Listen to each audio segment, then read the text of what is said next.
राहु पांचवें घर में। पांचवा घर हमारी बुद्धि का, आदतों का, हमारी स्किल्स का, संतान का।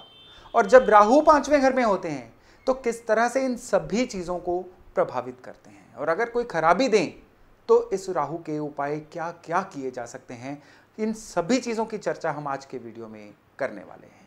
नमस्कार, मेरा नाम है योगेश शर्मा। बहुत बहुत स्वागत है आपका happy life with Yogesh Sharma में। दोस्तों, पांचवा घर जो है ना, यहाँ पे सूरज और बृहस्पति, इन दोनों की ऊर्जा, इन दोनों की एनर्जी होती है। इसके अलावा देखिए, सूरज और बृहस्पति ये मिल के क्रिएट करते हैं चंद्रमा की एनर्जी को। तो ये तीनों ग्रह जो हैं पांचवें घर से जुड़े हुए हैं, और राहु यहाँ पे जब रिजल्ट देते हैं तो इन ग्रहों की पोजीशन के अनुसार ही देते हैं। यानी ये तीनों ग्रह अगर बर्थ चार्ट में अच्छे होंगे तो फिर तो ये राहु जो हैं डेफिनेटली काफ़ी अच्छे रिजल्ट देंगे। देखिए, पांचवें घर में राहु जब भी अच्छे होंगे तो उसके रिजल्ट क्या होंगे? सबसे पहले तो बुद्धि के मामले में। अब यहाँ पे बुद्धि बहुत तेज होगी और वो जो इंसान है काफ़ी क्रिएटिव होगा। अब ये जो इंसान है जीवन में कोई अच्छा हुनर लेगा और उस हुनर से काफ़ी आगे बढ़ेगा। और रही बात आदतों की, यहाँ पे देखा गया है कि काफ़ी डिसिप्लिन्ड लाइफस्टाइल रखते हैं अच्छे राहु वाले लोग।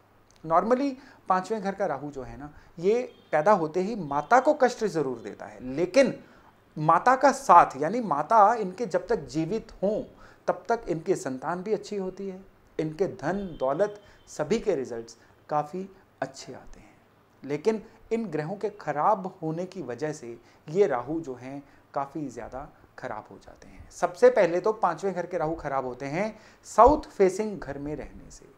यानी ये लोग अगर साउथ फेसिंग घर में रह रहे हों तो फिर अब किस्मत का कनेक्शन भी कट हो जाएगा, आदतें भी खराब हो जाएंगी, बुद्धि के ऊपर पर्दा आ जाएगा, जिसकी वजह से ये लोग जीवन में हर तरह का संकट जो है उसको इनवाइट कर लेंगे।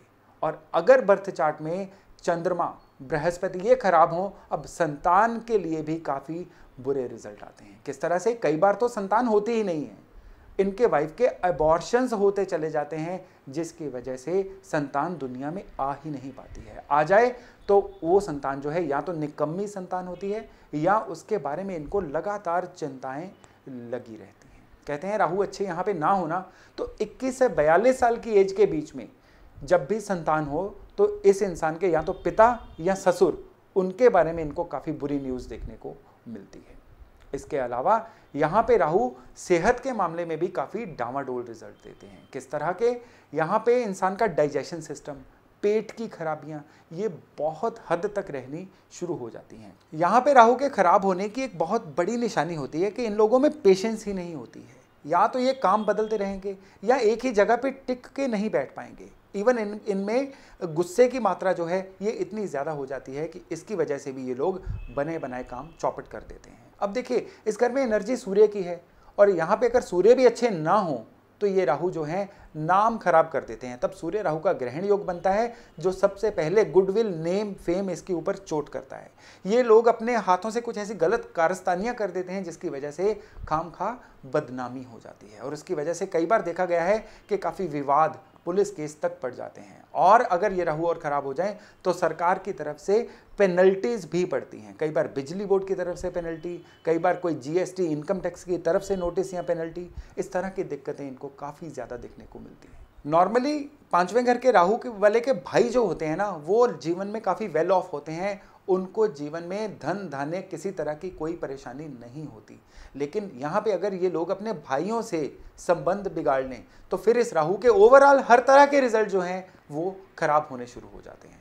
अब यहाँ पे राहु के रिजल्ट अगर खराब हो रहे हों तो सबसे अच्छा उपाय कौन सा है? चलिए उपायों के बारे में भी अब चर्चा करते हैं। देखिए, यहाँ पे राहु का जो सबसे बड़ा उपाय है ना, वो है चांदी का 50 से 60 ग्राम का हाथी गंगा जल में डुबो के चांदी की ही कटोरी में उसको घर में रखें। ये उपाय क्यों बताया गया है? देखिए, राहु का सिंबल है हाथी और चंद्रमा जो है एक ऐसे प्लेनेट हैं जिनकी ऊर्जा से राहु जो हैं कंट्रोल में रहते हैं। तो चंद्रमा की मेटल है चांदी।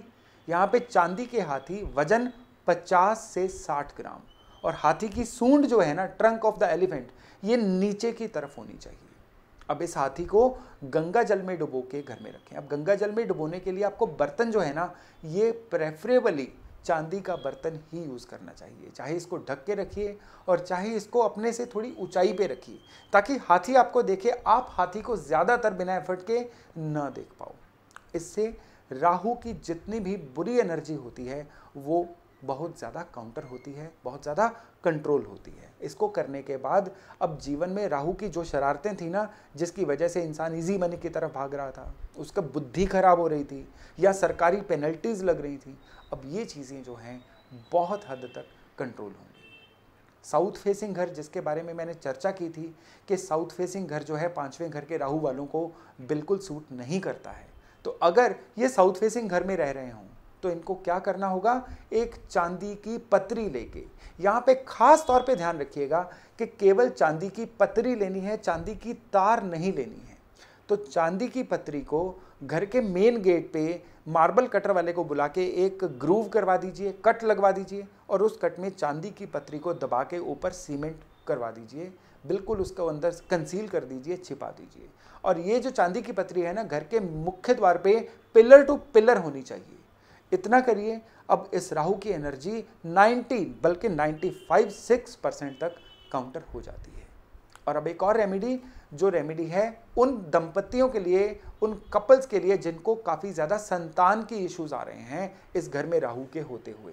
उनको चाहिए कि यहाँ पे राहु अगर है उनके है और एबॉर्शंस हो रही हैं या संतान के पैदा होने में अलग अलग तरह के विघ्न आ रहे हैं, तो यहाँ पे खास उपाय बताया गया है कि उनको दोबारा फेरे लेने चाहिए, अपने आपस में ही दोबारा फेरे लेने चाहिए। लेकिन फेरे लेते हुए एक दूसरे का जो नाम है वो बदल के, जब भी पंडित जी संकल्प करवाते हैं तो अपना कोई दूसरा नाम रख के उस समय के लिए तब दोबारा फेरे लीजिए। अब इससे क्या होता है कि इस राहु की वो जो ऊर्जा है जो संतान प्राप्ति में सहायक होती है, आपको वो ऊर्जा मिलती है।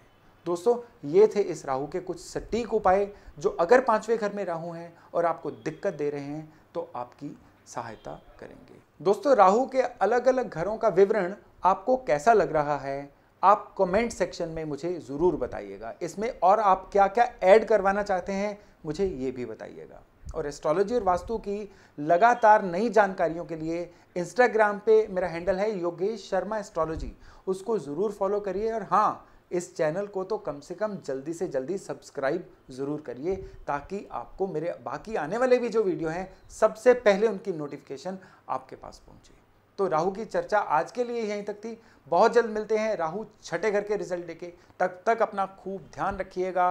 नमस्कार।